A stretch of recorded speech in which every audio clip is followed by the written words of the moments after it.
Hi, and welcome to episode 2 of the Social Recruiting Show. Very excited to be joined by my social recruiting strategist, Audra Knight, and of course, I'm Katrina Collier. And today we have a very special guest in Jessica Miller-Merrell, which is a full mouthful, Jessica, I can never say it, who's a HR tech and workplace strategist and also the founder of Blogging for Jobs. And she's just back from HR Tech in Vegas, so we intend to pick her brains to find out what was new and what was exciting. So welcome, Jessica. Thanks for having me. I'm still recovering from Vegas. It's been almost a week, but man, the older I get, and maybe I just have more fun in Vegas. But man, it was a lot of long nights, a lot of work drinking, but it was a good time. Very cool. So I definitely want to hear some highlights of that. But first, could you just give us kind of a little background of where you came from and how you ended up with, blogging for jobs and your book? Yeah, so I have been on this crazy journey in the blogging and the HR and recruiting space. I started out as a practitioner, and in 2007, I was recruiting inside and outside sales professionals for OfficeMax and decided to start a blog to be able to tell job seekers and to sort of build this candidate pipeline before they suddenly shifted $25 million worth of business into my division. And then I had to find 300 people in 14 days. So the blog, the idea is that I would have all these relationships and I could build, in my day, the Excel spreadsheet of my pipeline. And then when those openings happened, all I had to do was pick up the phone and place some candidates. So the blog, about a year in, got major media, and I thought, man, there might be something to this blogging thing. So I talk more about human resources and recruiting topics now. A lot of my work is really focused on marketing in the HR space. So I'm kind of like an evangelist for good HR and recruiting technologies. And then with the blog, we just try to provide great resources for HR and recruiting practitioners and have a little fun too. Which it does. It definitely does. Yeah, it's very addictive.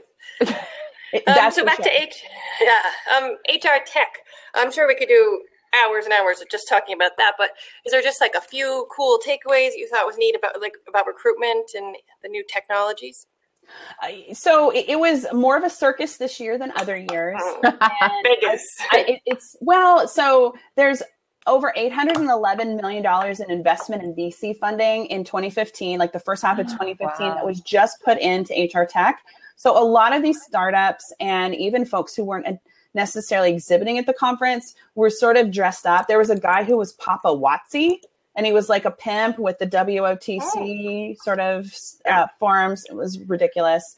Lots of people trying to, as you go into the Mandalay Bay, you're over by the Starbucks and the Border Grill, and there are vendors who are trying to get you to go to their booths immediately. So if you had a full exhibitor pass, a full pass to the conference, they were all over you and trying to get you to go because you might be a buyer.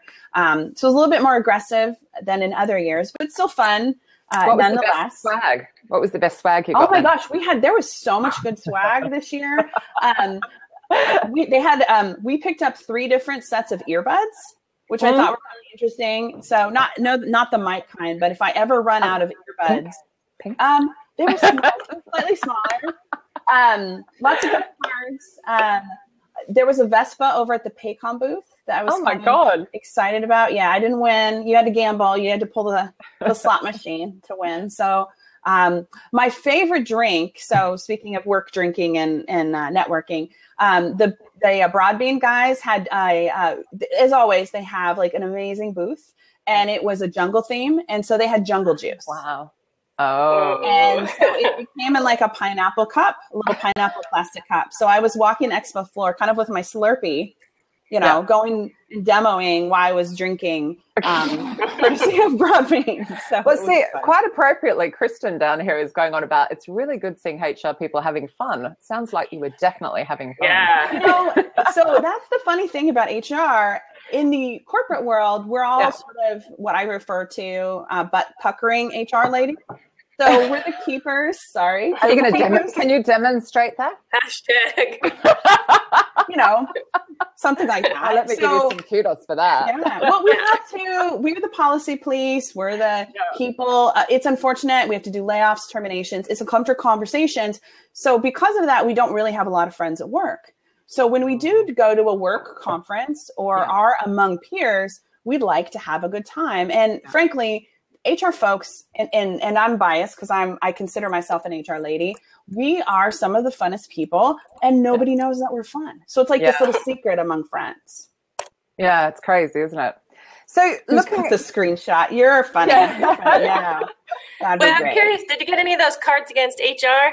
Oh, I did. Oh, very cool. So I got all 3 sets, and my contribution to the cards against HR is the card penis envy.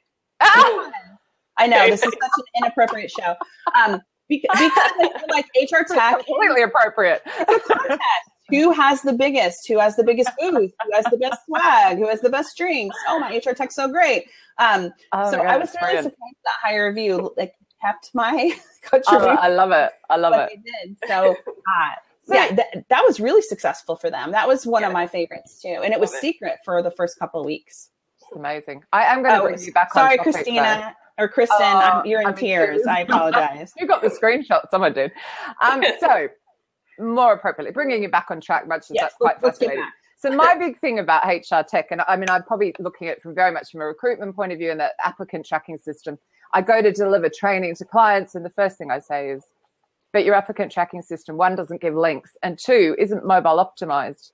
So did you see anything exciting and new in that space where they're finally catching up with us because we're actually, yes. And I will have a demo next week, official, because Vegas, there's all sorts of, it was HR tech conference and not always the internet was working for live demos. But the guys over at iMomentous, now rebranded as Phenom People. That's PH instead of F, but Phenom with a PH. PHENOM People. Okay. They have a really interesting product that does, that utilizes machine learning. So, which I'm kind of in love with machine learning a little bit. And it's really interesting to watch it change and grow and sort of advance in the HR space. And it's just smart. Basically, the algorithm becomes smarter based on how you use it. And so Phenom People, it's a mobile optimized platform. It pulls the cookie from LinkedIn. So it knows when you log in. And then when people visit your site or different parts of your website, it's able to tell you where they spent their time on the career page, what they did they apply, where did they come from? So you'll have better analytics than you ever did before. Where did this source of hire actually come from? What paths did they visit before they actually applied for an opening?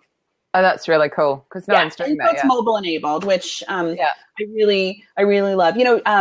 Jibe is Jibe and Smart Recruiters are probably one of the most mobile friendly applicant tracking systems in the space. I did see Lever. I got an update over there. JIBE, isn't it? JIBE, yeah. Jibe and Smart Recruiters, mobile optimized, mobile friendly. Not a lot of enhancements. I would say Smart Recruiters has more enhancements over there than Jibe, but Jibe is focused more on the Fortune 200 as far as clients for them. I did get to see Lever and see their live demo, and that's LEVER. And I really like them. First of all, I really love their new CMO. She is a friend of mine, came over from Open Table previously over at LinkedIn. They are really thinking about employment branding and recruiting. So they are building an employment brand to recruit candidates for their growing company. But they have a really nice CRM feature that I think actually works and is easy to use and allows practitioners or hiring managers or managers in general to be able to be part of the hiring process even before an opening comes in the applicant tracking system. So, that's really cool. That's a bit of a game changer. You're slightly biased though. Well, I do like what they're doing. I haven't seen, there's a lot of other players in the ATS market, especially in the SMB space. Greenhouse is another. I haven't seen what Greenhouse is doing. They've had a lot of partner announcements in the last couple of weeks. They just announced an enhancement with Plum, which is a psychometric testing company. They are integrating with a friend of mine and a company that I invested in called Archively. There's a lot of different companies that they're integrating with. So it'll be interesting to see. I think they are also integrating with Beamerly, and that's a new sort of talent. And I don't know if that's announced yet. So we'll keep this just between us. Beamery, special people on the blab.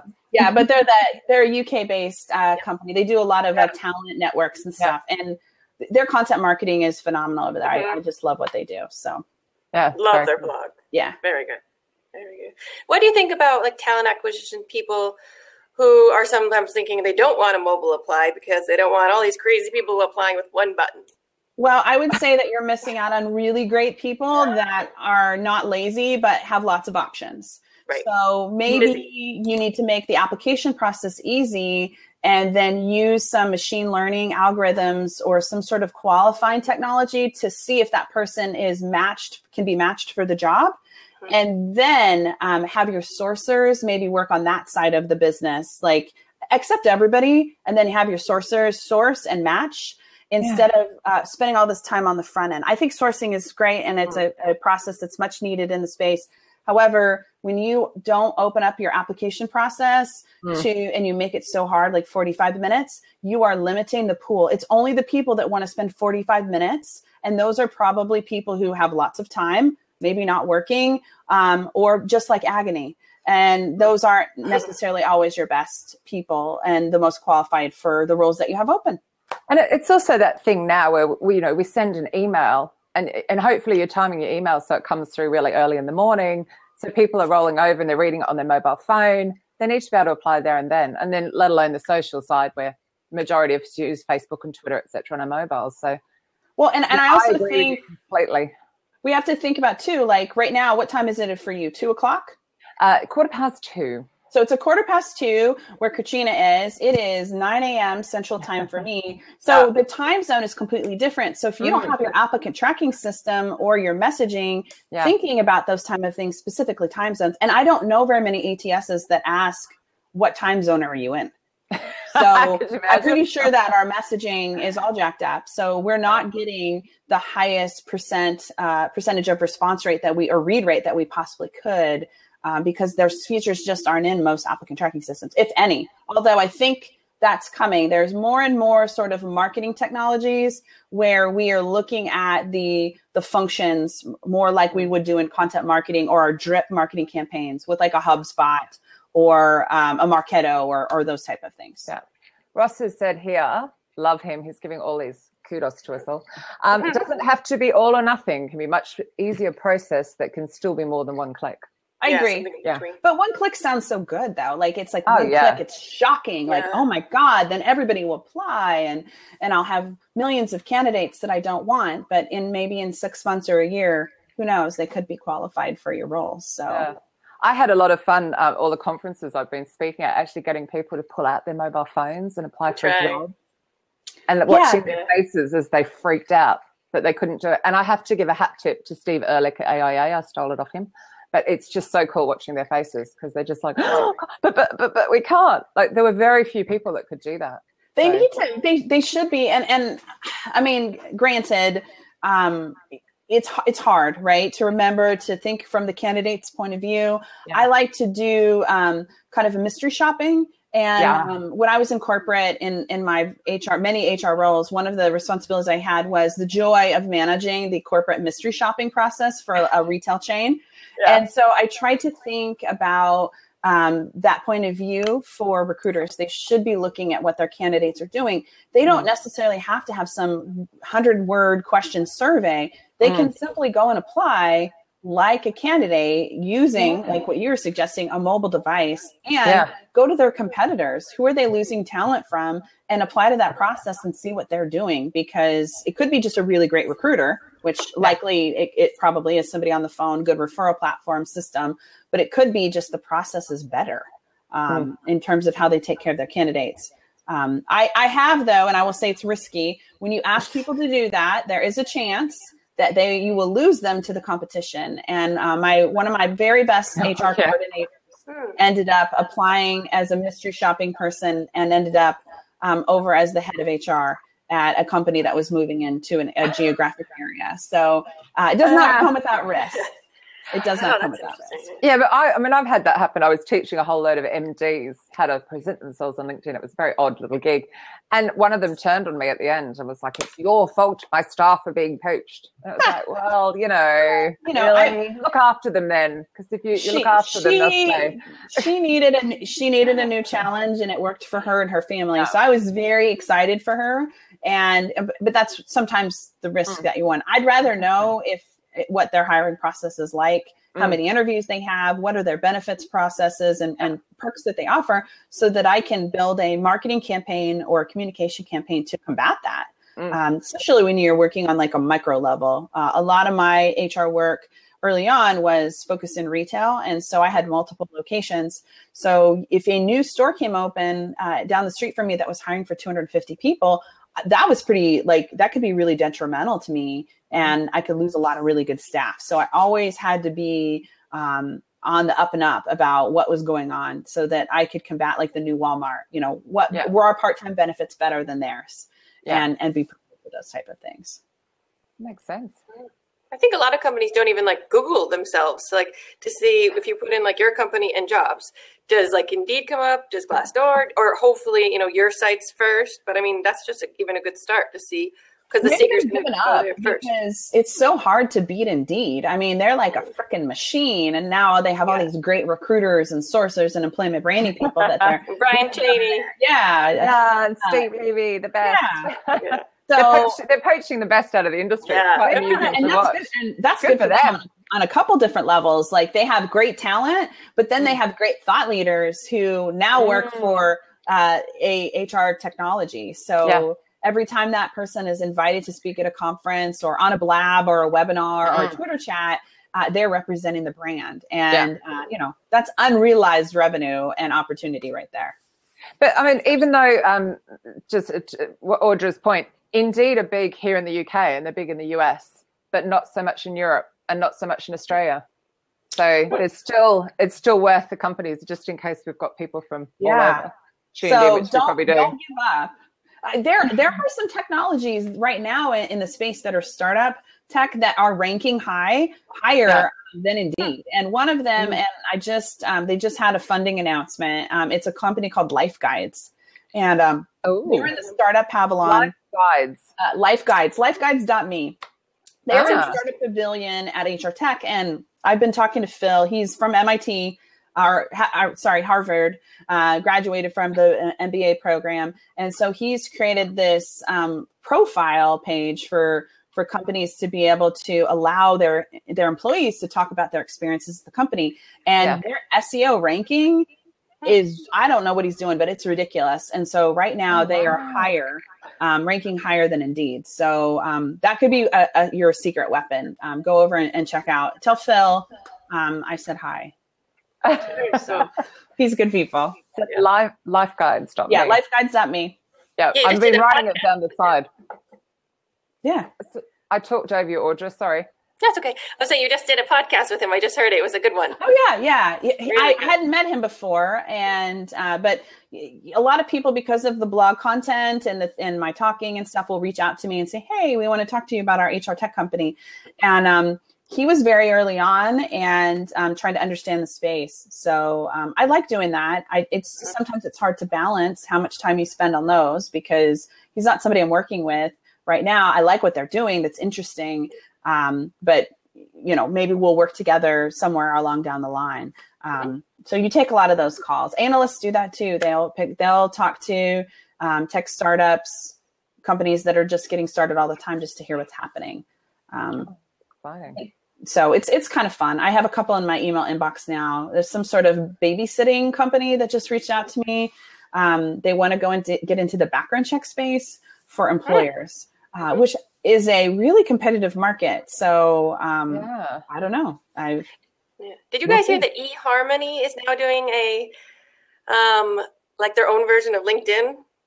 You need to. Tim Sackett posted a really nice blog post that kind of summed up some of the things that they're offering over there. It'll be. They've been working on that for a couple of years. I was at a dinner with Jerry Crispin and the guys from eHarmony were there, and so definitely interesting. Blog, Oh yeah, you're just keeping notes over there. Yeah, I spelled it incorrectly that time. That's okay. It's just the Tim Sackett project, the Tim Sackett project.com, I think, but it's a good one over there. Yeah, I think most of us would be happy with a LinkedIn alternative. I mean, did you see Cash's comment just then? It's crazy. Yeah. But a dating service, I mean, what's next? Tinder is going to have some sort of talent network? I don't know. Ross has just put, I just met someone in New York City from a startup billing itself as the Tinder of job searching. Nice. So I have an opinion about clients away. I have an opinion about this. When they send me, because I get all these frickin' press releases, and so they send me one that says, blah, blah company, the Tinder of human resources. And I'm like, what are you doing? Like, first of all, the average HR person is 45, female, probably doesn't know what the heck Tinder is. You know, they can't even download Twitter sometimes. We're learning, we're growing. So we're still like, Tinder is not on our radar, is what I'm saying. And first of all, Tinder's all about hookup culture and sex. Yeah. And I don't necessarily know that's what HR ladies want to think about when they're thinking about their sex. So, not the business partners. Or just seems to know which way to swipe. So is left that? I don't know. I'm near that 45 bracket, so I don't know what to do that. Joe Watts, yes, apps like JobSnap, Jobber, and Switch are all apps like that. Yep. Tinder for job searching. Yeah, there's a whole list. I sent them some, like, I think I wrote a snarky blog post with like lists of things you don't want to put for your like tagline, and Tinder for HR recruiting was one of those sort of things. Please avoid. But I have met the Jobber folks. He's a nice guy. Yeah. Poached is another one that's not exactly like Tinder, but it's an app. POACHT. Oh, something. Sorry. Poached. Oh, you don't know how to spell it. We'll have to come back on that one. Yeah, I've got a couple of comments here I have to read out, which are just so funny. Kristen, I wouldn't want to advertise my biz as the booty call of HR. It's just not. I like that better. I like that better. Love it. Kasha, so basically that means we'll find, oh God, it moved. So basically that means we'll find someone who will stay with you for a short period of time and perhaps won't let you know when their adventure with your company is over. And they're going to break up. They're going to break up with you via text. Yeah. I guess somebody should do an employment branding campaign about Netflix and chill, right? Because that's supposed to equal sex in the culture. Yeah. Okay. So like that equals like short part-time work. Hey. Let's go and Netflix and chill. I'm feeling really naive. Kristen, let's write a blog post about all these slogans. We need to have a running list. What not to do. Yeah, please. That would be good. Love it. Looking forward in 2016, what do you think will be like the big changes, like maybe video interviewing more? Or what types of things in recruitment do you think will really take off? Man, well, so employment branding is really hot right now. And I mean, you probably know that, Audra, from a lot of what you're working on and doing. Like, I think that there's a lot of new tech that's coming, and then a lot of companies are finally, hopefully, seeing the value between HR as a marketing function and how we should all work together and be friends and support each other at our companies. I'd like to think that video interviewing is going to be new and sexy and cool. I think it's not like these companies still have a long way to go in terms of talking about the benefits with recruiters in particular, or those small companies. I think the biggest area of growth right now is the SMB market. So the small to medium sized business, and these folks, it's real. All this tech is really new to them. So in a lot of ways, like these video interviewing companies and others, they're sort of having to start over, where they're having to start from the beginning and start educating these potential buyers and the market about different features and tech and what all these things mean. So that's an emerging area for me. Obviously, I'm a little biased because we just announced a conference. I'm going to be doing a small to medium size SMB conference for HR and recruiting in April of next year called HR Retreat. So if anybody, love it. Yeah, if anybody's interested in being a speaker, let me know. Yeah, just so I can come see you again. Yeah, that would be great. Like in Dallas. Oops. Yeah, it is in Dallas actually. We didn't get drunk together, did we? Yeah, no, we had a great time. I love the SMB space, because you don't, I'm going to swear, but you don't get the bullshit. You don't get the, I have to pass my tweet over to comms before it can go out. You know, I don't. They're a small team. I can have Google Chrome. I can have this. I can have that. There's none of the just. So rubbish, the red tape. I did a webinar yesterday on the Fair Labor Standards Act, because there's new changes coming in 2016 for folks in the United States. And I sent them all my SlideShare link, and somebody's like, I can't get access to it. So it's blocked by the internet service, IT. So, we slide still, share. Because what's going to happen on slideshare? Dangerous. Oh my God. I'm certain there's some sort of malware happening. So, so SMB is an area of opportunity.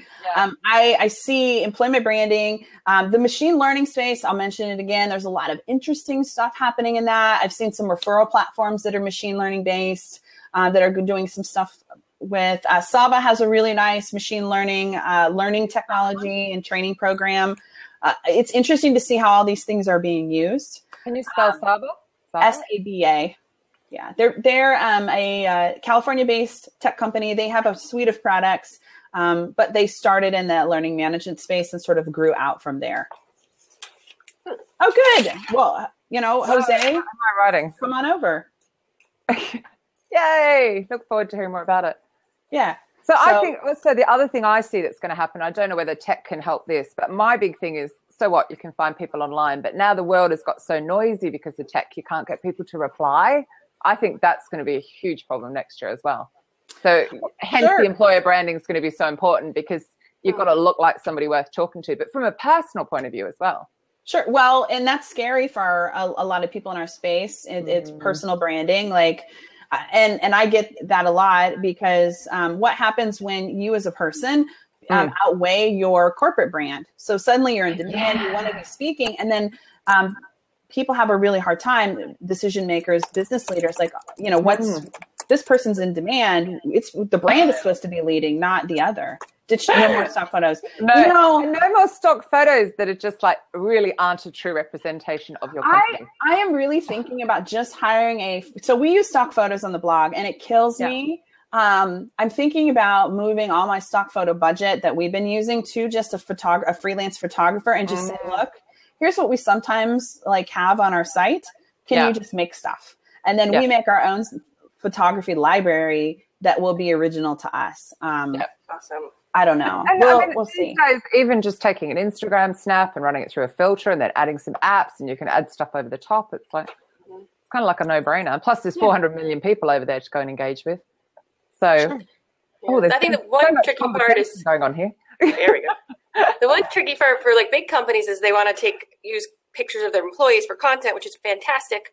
But then if they leave, it's just some companies don't want to keep the photos if they leave. Well, I understand what you're saying, Ross, and that stock photos. The problem is that everybody wants to think that Heidi Klum is in their office, and the reality is that I'm not Heidi Klum, and average employee isn't either, and we come in all shapes and sizes, and we have our flaws, and that's okay. So that doesn't necessarily make for a visually appealing website, or image, but it's real. And that's what I think companies are going to have to get over. People appreciate that it's authentic and trustworthy.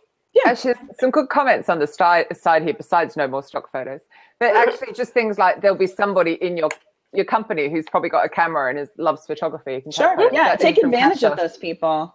Oh, and the Vince Vaughn stock photos, they are hilarious. Yeah, they're funny. Those are the only ones you can use. Yeah, you may. You have permission. Except everybody uses those. That's the problem, right? They're funny, though. I love Vince Vaughn. I wish Jimmy Kimmel would do some stock photos or something, with Justin Timberlake. Yeah, I will. Yeah, let's do that. Come on, it's your challenge. Who can get Jimmy Kimmel to do stock photos? Jimmy Fallon too. Yeah. See, any of the Jimmys are good, frankly. Yeah. You think you're going to talk about HR tech, but no. Sorry. Well, okay. Let's get back to that. No. This is fun. Let's see. What should I talk about with HR tech?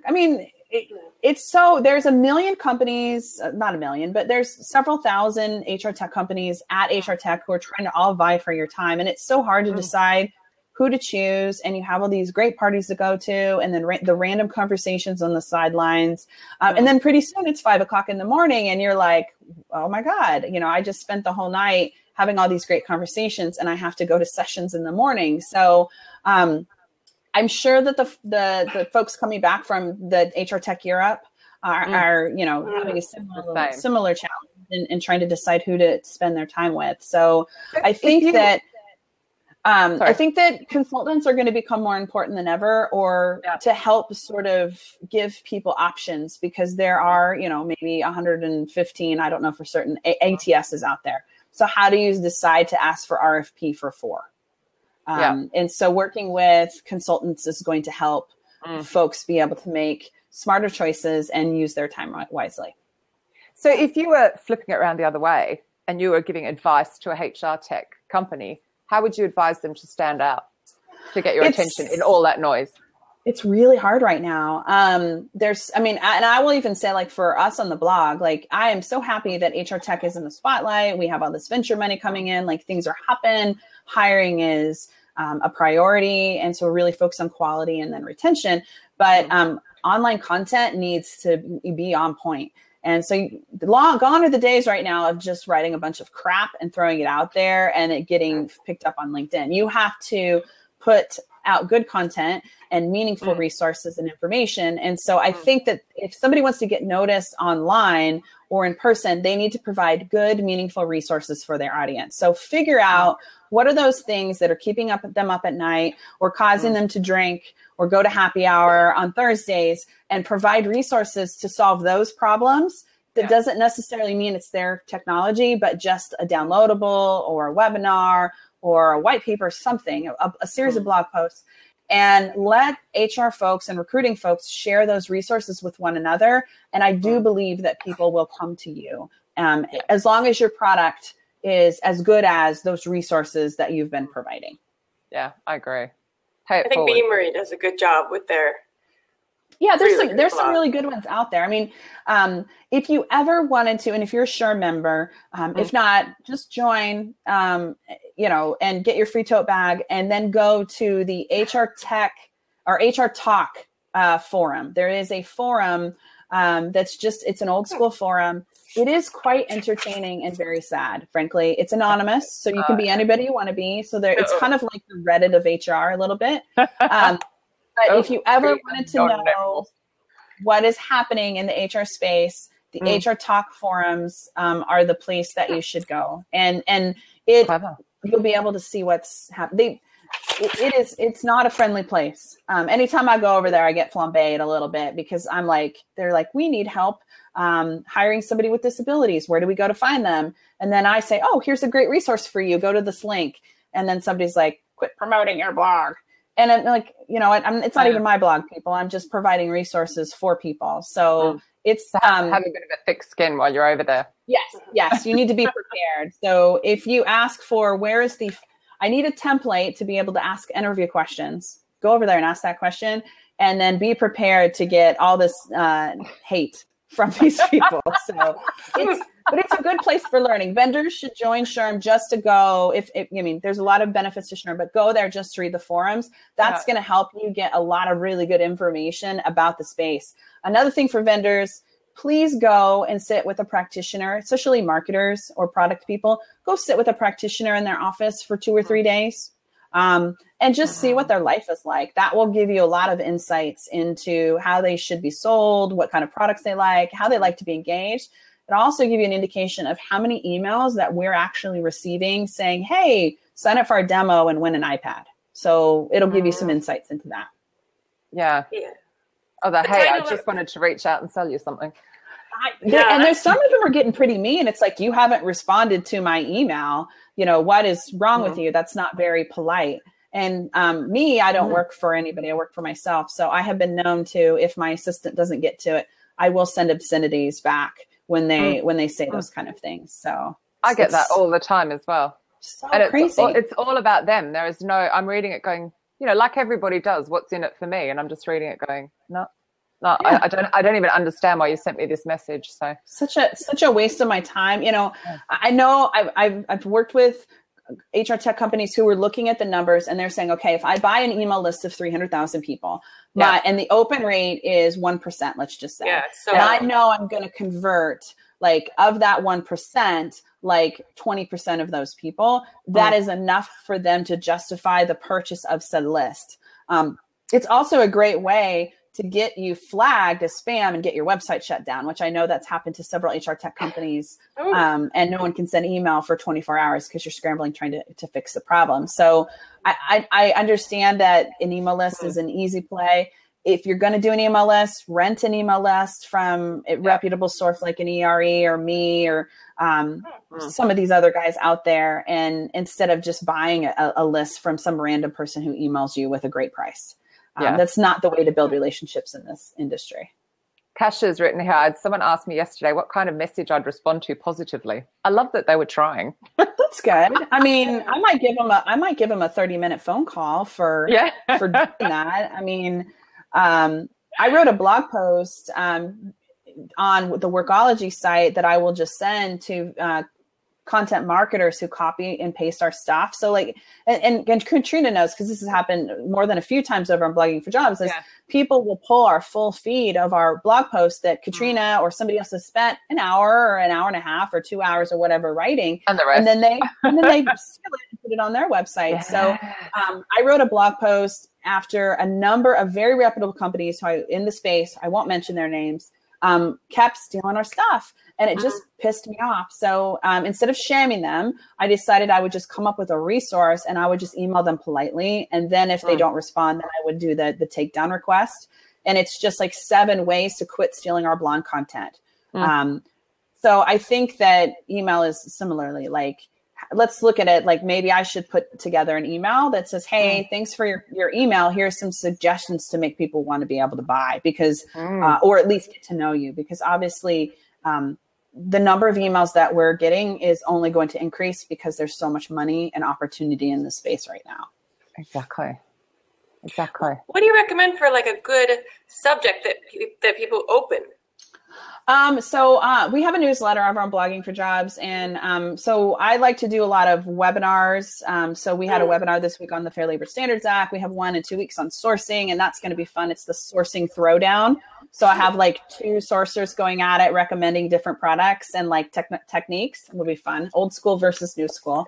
And so I like to find some really interesting topic in the space. Like, for example, the NLRB has recently said, and that's the National Labor Relations Boards for the international folks, this is the US. Basically, if an employee says something like, I'm ticked off at the compensation program, or it's too hot here at my company, we need air conditioning, something that is a complaint about a manager or working conditions, and an employee likes that, like more than 2 employees like that comment, it is considered concerted protected activity. So it's basically you can get fined, and it's just a whole lot of hurt for an employer. So I just my headline was, a Facebook like is now a concerted protected activity. That's my headline, a subject headline. And then, my open rates are higher because I don't say like, win an iPad for a demo, or, hey, why haven't I heard from you?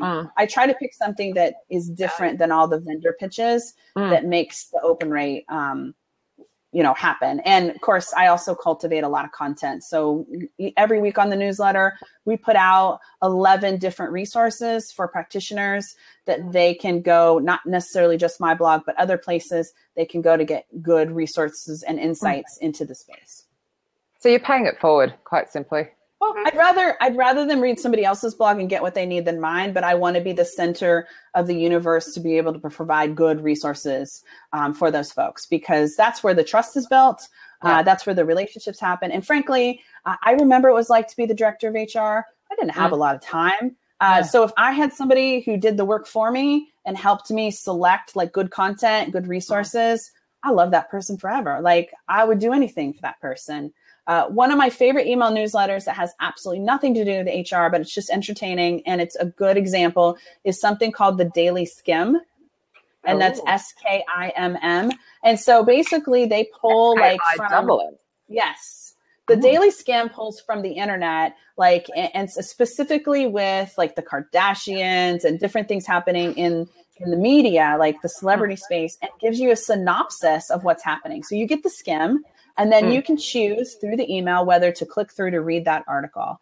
And so that's kind of how I think that if I was a vendor, and this is what we do, so I'm giving away like our strategy, I want people to see us as a resource like the Daily Skim, but for HR and recruiting, that you can get what you need once a week and then get out of there.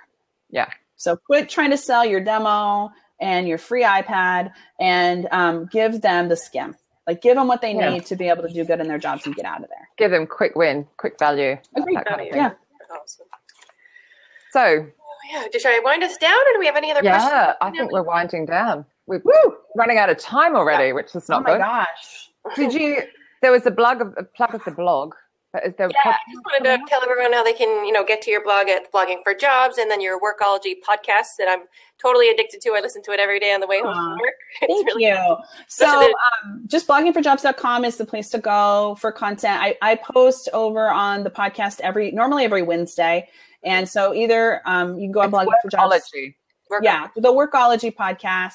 It's basically the science and art of the workplace. I want to provide resources there for senior level HR and recruiting folks. Not all of us like to read, but all of us have probably a 15-minute, 25-minute commute or a little bit of time. So we get them what they need, and then they can go about their day. I fell in love with podcasting and audiobooks when I was living in California. I had a 45-minute commute into the city by train. And so you're looking for ways to make the most of your day and really maximize your time. And so podcasting is good for that. Even when I'm walking or on the train or reading or whatever, I have some sort of audio going where I'm learning. Yeah. No, it's cool, isn't it? Yeah. So I think we're out of time. A couple of things just popped in the side, which I'll quickly wrap in, which is HR Blogger is a valuable resource as well. I refer to it often when picking out tweets. Thank you, Jim. And Jose's also written great bite-sized information. Oh, smiley face from Jim. How cool. So Jim is talking about this website that I put together, and it's actually what I use to sort of manage all the content that's happening in the space. Yeah. And so it's hrblogger.info. And it's just a sort of an all-top style resource. I have some additions that I need to be made. We have a Twitter stream that goes out automatically. So anybody on those lists, they get an automatic tweet with hashtags of new content.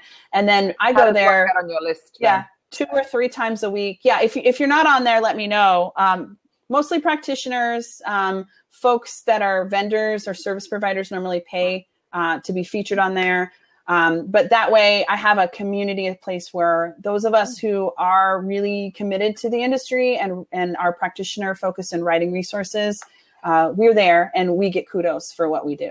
And also I need to organize, and I can't do RSS feeds in my email inbox anymore. So this sort of serves as my dashboard for all things content. So Jim has also written, bloggers should make it a homepage in their browsers. Get the world of HR and recruiting at a glance. What a compliment from the Stroud. Oh, so cool. So we are officially out of time, even though Jim just returned. And thank you, Kristen. We should stop the presses. We should just... I know. We should just, keep going. We're out of time. But I wanted to thank you so much for coming on and telling us, your wrap-up of what's going on in the HR tech world.